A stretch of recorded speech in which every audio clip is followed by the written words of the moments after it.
Hello बच्चों। आज हम लोग अर्थमेटिक प्रोग्रेशन को टू बी कंटिन्यू किया जाए और एक्सरसाइज कवर किया जाए 5.6 और क्वेश्चन कवर करेंगे 18 टू 21। किस बुक से? तो न्यू एडिशन के आर डी शर्मा के बुक से। और इसको इस बुक के सारे क्वेश्चन मजेदार होते हैं और मजेदार क्वेश्चन को कभी रखना नहीं चाहिए, सारा बना के खत्म करो। तो जल्दी जल्दी बना के क्या किया जाए, खत्म किया जाए। तो पहला ही क्वेश्चन काफी मजेदार होगा। क्वेश्चन नंबर 18 में क्या है? A man save 16,500 in 10 year. मतलब एक आदमी जो है वो 16,500 रुपया सेव करता है, मतलब बचाता है। कितने साल में? तो 10 साल में। In each year after the first he save 100 rupees more than he did in the preceding year. मतलब पिछले साल जितना भी बचाया था उसके अगले साल 100 रुपए ज्यादा बचाता है। मतलब क्या कि अगर 200 रुपये बचाए इस बार तो अगले बार कितना बचाएंगे? 300 रुपया। उसके बाद कितना बचाएंगे? 400 रुपया, 500 रुपया एंड सो ऑन। मतलब 100 100 रुपये ज्यादा बचा रहे हैं। तो how much did he save in the first year? पहले साल में वो कितना सेव किया है, यही बताना है। तो जो इंफॉर्मेशन आपको पता है वो लिखिए और उसके मदद से जो निकालना है वो तो निकलेगा। देखो जैसे आपको पता है क्या, एन 10, क्योंकि 10 साल में पूरा सेव किया है। कॉमन डिफरेंस 10 10 का नहीं, 100 100 का अंतर है। कितने का अंतर? मतलब पिछले साल जितना भी रखे थे अगले साल कितना ज्यादा रखें? 100 ज्यादा रखें, तो डी बराबर 100 हो जाएगा। और एस एन किसके बराबर है? तो 16,500, 16,500 है। क्या नहीं पता है? ए। वही तो पूछ रहा है फर्स्ट टर्म कितना होगा, पहले साल में कितना पैसा रखा है। इसका फॉर्मूला क्या हो जाएगा? n/2 करली bracket 2a plus n-1 × d equal to 16,500। ठीक है। n/2 2a plus n-1 × d equal to 16,500 का 16,500। फिर यहाँ n कितना है? 10/2। यहाँ 2a नहीं पता है मुझे, n कितना? 10 -1 और d की जगह 100 और ये 16,500। ठीक है। इसको इसे काट लोगे तो 5 टाइम्स में कट जाएगा। यहाँ 5 और ये आपका 2a प्लस 9 × 100। 16,500 जैसा है वैसा ही। अब यहाँ 5 का 5, इसको सॉल्व करोगे तो 2a और ये 900 आ जाएगा। फिर 5 से मल्टीप्लाई करो तो 5 2 ज़ा 10 है। इसको करोगे तो 4,500 और ये 16,500। आगे इम्प्लाइड एट देते जाना, क्योंकि आगे इक्वल टू है। इधर जो दोगे इम्प्लाइड एट लिखो या फिर और लिख सकते हो इंग्लिश में। ठीक है, इंग्लिश में आप और लिख सकते हैं। प्लस में 4,500 है, इधर है तो माइनस में। ये आपका 10 है is equal to 4,500 minus, sorry 16,500 minus 4,500। Minus करोगे तो 12,000 हो जाएगा। और इधर में आपका 10 ए था। देन ए बराबर कितना हो जाएगा? 12,000 और डिवाइडेड बाई 10।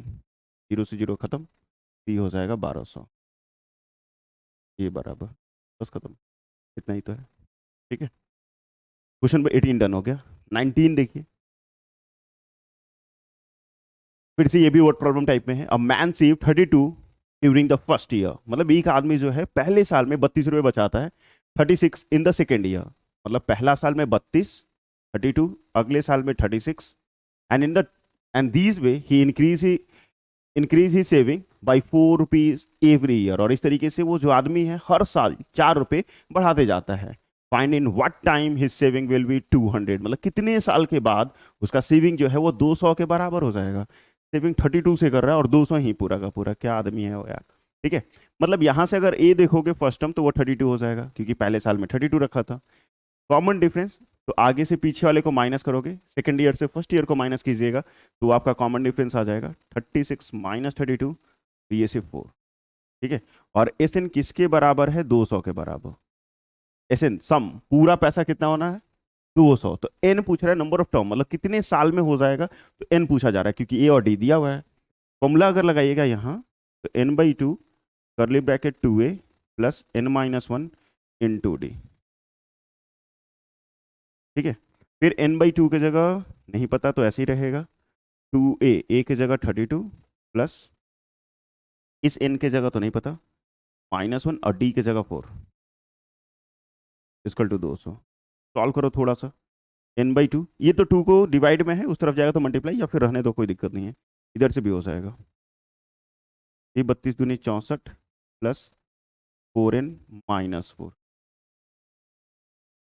200। ठीक है। ये n/2 का n/2 करली ब्रैकेट 64 में से 4 जाएगा तो 60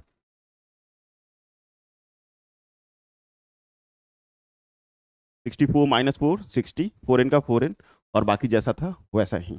अब क्या कीजिएगा, n/2 से दोनों टर्म में मल्टीप्लाई कीजिए, तो n/2 इंटू 60, ठीक है, और फिर n/2 into 4n equal to 200। इसको इससे काट लोगे तो ये 30 बार में कट जाएगा, और इसको इससे काट लीजिएगा तो ये 2 बार में कट जाएगा। तो ये आ जाएगा 30n, और ये आ जाएगा 2n² इक्वल टू 200। अच्छे से लिखोगे अरेंज फॉर्म में, तो 2n² plus 30n minus 200 is equal to 0। दो कॉमन ले लीजिए, थोड़ा इजी होगा factorization. n² plus 15n minus 100 is equal to 0। अब बचा क्या, n² plus 15n minus 100 is equal to 0। अब 100 को इस तरीके से स्प्लिट करो, 100 को मिडिल टर्म स्प्लिट जो है, 100 को इस तरीके से स्प्लिट करो कि प्लस माइनस करे तो 15, मल्टीप्लाई करे तो 100 आ जाए। 20 और 5, 25 जा 100, तो यहाँ क्या लिख सकते हो, n² plus 20n minus 5n minus 100 is equal to 0। यहाँ से n common, n plus 20 minus 5, ठीक है, तो n प्लस 20, और इधर क्या आ जाएगा, n माइनस 5। n प्लस 20 को भी 0 से इक्वेट करो, n बराबर आ जाएगा -20, जो पॉसिबल नहीं है, ठीक है, नॉट इक्वल टू लगा दोगे। क्यों पॉसिबल नहीं है, क्योंकि नंबर ऑफ टर्म साल कभी माइनस में नहीं हो सकता है। और यहाँ n-5 को अगर 0 से इक्वेट करोगे तो ये n बराबर आ जाएगा 5। n किसके बराबर आ जाएगा, 5। तो फाइनल आंसर आपका 5 होगा। 5 साल में वो जो आदमी है वो 200 रुपये सेव कर लेगा, बट बुक में आंसर 43 दिया हुआ है, जो गलत है।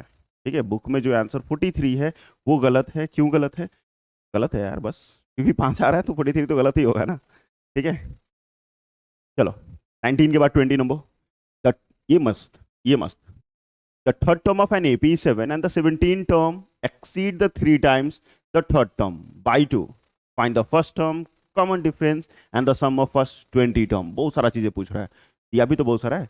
The third term of an AP is 7 means T3 किसके बराबर है, 7 के बराबर, and seventh term, सातवां टर्म, मतलब T7 जो है, T7 seven term exceed the third 3 times the third term, 3 गुना तीसरे टर्म का, और उसे कितना ज्यादा है, 2 ज्यादा। ये लाइन थोड़ा अच्छे से समझना, ठीक है। यहाँ क्या लिखा हुआ है, सेवेंथ टर्म, तो 7 टर्म ले लिए, एक्सीड मतलब बड़ा बड़ा, ठीक है, 3 टाइम्स तो 3 टाइम्स द थर्ड टर्म, तो 3 गुना तीसरे टर्म का, और उससे कितना ज्यादा, 2 ज्यादा। सॉल्व कीजिए, ए और डी निकल जाएगा, उसके बाद ऐसे निकालना है, ऐसे निकाल लीजिएगा।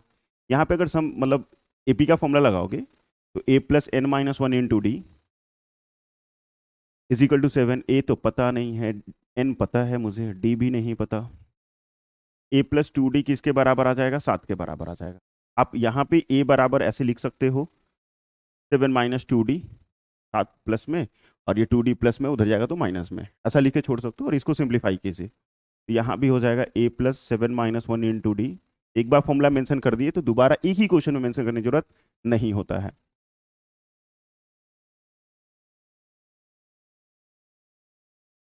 +2, ठीक है, a plus 7 minus 1 into D और इक्वल टू में 3 ब्रैकेट में a plus 3 minus 1 into D, या फिर सीधे सीधे 7 लिख लेते तो भी इजी बन जाता। जैसे यहाँ T3 लिखा हुआ है ना, यहाँ T3, और T3 किसके बराबर है, 7 के बराबर, तो 7 लिखते हैं, 7 3 जा 21 हो जाता, वो भी सही। वैसे ही कर दें, ज़्यादा इजी होगा, कैलकुलेशन थोड़ा ज़्यादा इजी हो जाएगा हमारे लिए। तो ये पूरा के बदले इतना बड़ा ना लिख के हम लोग लिख सकते हैं 3 इंटू 7 प्लस 2, 70 21 प्लस 2 22 और 1 23, ठीक है। आप वैसे ही बनाते तो भी बनता है, ऐसा नहीं कि नहीं बनता, बनता। T3 है तो T3 का वैल्यू पता था, पुट कर दिए। ये कितना आ जाएगा, तो a प्लस 60, a प्लस 60, ए की जगह क्या पुट करोगे, तो 7 माइनस 2d, ठीक है। प्लस में 7 है, उस तरफ जाएगा तो माइनस में 7, और इस दोनों को माइनस करोगे तो 4d आ जाएगा, और ये कितना आ रहा है, 16। देन d बराबर 2 का 16, 4 बार में कट जाएगा ये पूरा, तो d तो फाइंड आउट हो गया 4, एक आंसर आपका 4 आ गया। अब a किसके बराबर होगा, तो a किसके बराबर था,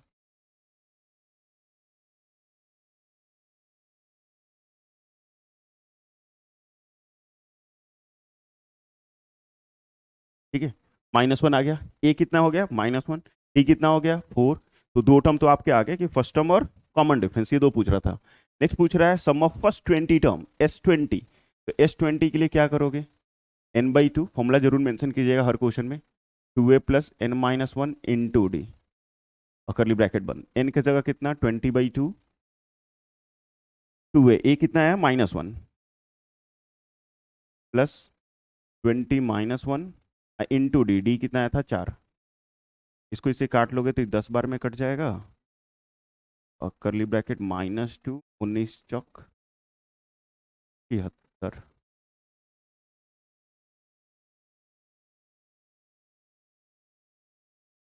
ये 10, और इसको करोगे तो 74 आ जाएगा, और 740 आपका फाइनल आंसर। बस इतना ही, अलग अलग निकालना था, देख लो, अच्छा क्वेश्चन है।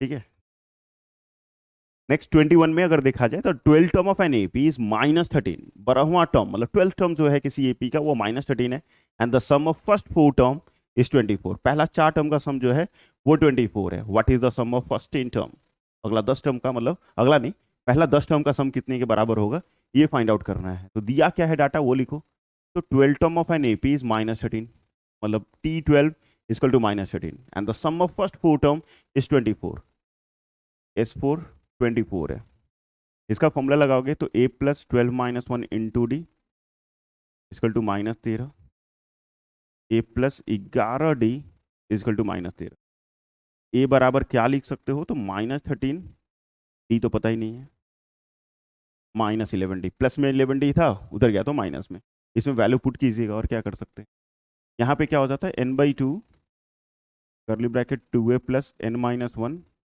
Into d equal to 24, n नहीं पता है, नहीं पता है 4 ना, 4/2, यहाँ 2, a की जगह क्या लिखोगे, ये वाला वैल्यू 13 - 11d, -13 -11d, अब प्लस n की जगह 4 - 1 और d की जगह d,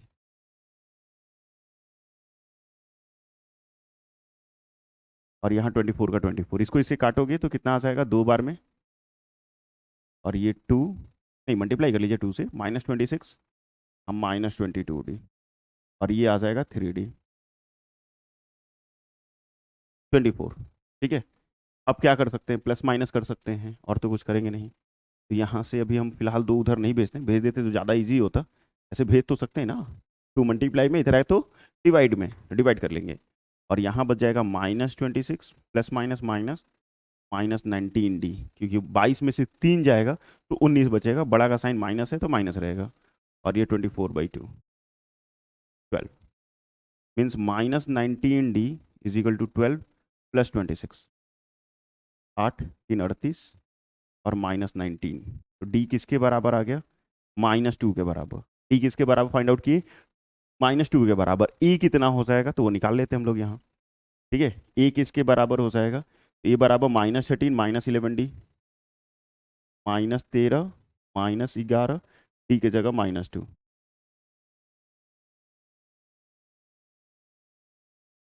7 2 9, 9 आ जाएगा। ठीक है, और प्लस में आएगा एकदम, तो डी आ गया, ए आ गया, निकालना क्या था, what is the sum of first 10 term, S10 निकालना है मुझे, S10 निकालने के लिए, S10 के लिए जगह चाहिए मुझे, है कि नहीं, अब यहाँ S10 निकाल देते हैं, आप लोग नीचे नीचे निकालोगे कॉपी पे, n/2, या यहाँ ऐसे नहीं रख लोगे,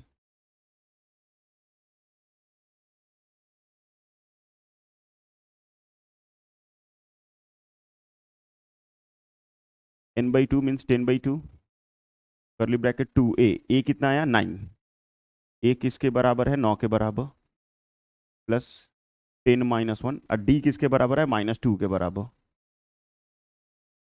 इसको इससे काट लोगे तो 5 बार में कट जाएगा, तो यहाँ 5 9 दूनी 18 प्लस सॉरी 9 गुना माइ, वाह नाइस, 0 आ रहा है फिर तो बेचारा, ठीक, तो 5 गुना 0, 0 इंटू समथिंग ऑलवेज 0, 0 आ रहा है क्योंकि 18 - 18 0 हो रहा है। ठीक है, क्या ही है यार, पहला 10 sum of 10 first first n term is 0, पहला 10 टर्म का सम जो है वो 0 के बराबर आ रहा है। और इस टाइप का क्वेश्चन आता है, इसलिए आप स्टार लगाइएगा और बनाने का कोशिश कीजिएगा, प्रैक्टिस कीजिएगा। और आर डी शर्मा प्रैक्टिस के लिए सबसे बेस्ट बुक है। और आपको आर डी शर्मा बनाने में दिक्कत हो रहा है तो आप हमारा प्लेलिस्ट चेक कीजिए, आपको हर एक क्वेश्चन मिल जाएगा। ठीक है, हर एक क्वेश्चन मिल जाएंगे।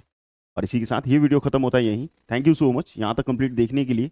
और अगर आपको हमारा वीडियो अच्छा लगा है और समझ में आया है, ठीक है, तो प्लीज़ इसको लाइक करना, दोस्तों के बीच में शेयर कीजिएगा। और अभी तक चैनल को सब्सक्राइब नहीं किए तो प्लीज़ चैनल को सब्सक्राइब कीजिएगा। और इंस्टाग्राम पे आप हमें फॉलो कर सकते हैं डेली अपडेट के लिए। और कुछ नहीं कीजिएगा भैया तो हाई तो जरूर करिएगा। जय हिंद, जय भारत।